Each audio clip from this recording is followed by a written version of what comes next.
Every 5 days, the bazaar is held in the nearby town of Kengtung. Here, Funjin is able to use the money from the sale of his surplus rice and forest products. Various foods, drugs, yarn, cloth, and implements are sold in the bazaar. Many of the people come not only to buy, but to sell their products as well. Delicacies are tempting to the visitors. Funjin and his family cannot resist buying the fish cakes, which are boiled in fat and wrapped in a palm leaf.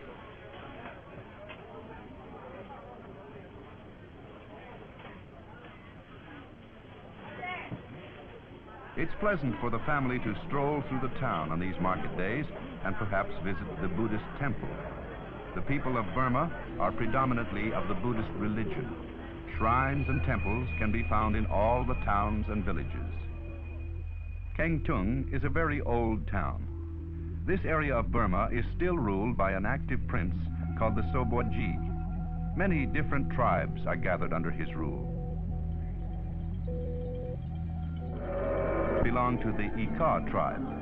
They enjoy dancing in this circular formation for many hours at a time. The Shans have their own special dance. The costumes and movements represent birds and animals with which they are familiar and which they sometimes worship.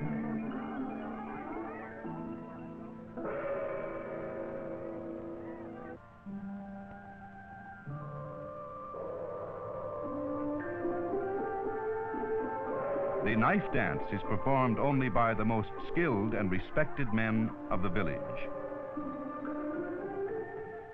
There is a good school in the town of Kengtung where children learn English as well as Burmese. English was introduced into Burma when it was a British colony and is still spoken commonly among educated people.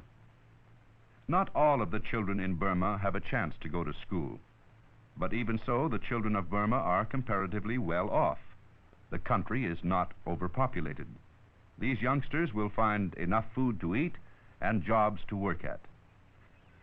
Nomadic tribes, some are mountain tribes, some are Malays, others are Indian, Chinese, and mixtures of the three. Able country, able to provide a better life for its people and take its place among the other growing new nations of Southeast Asia.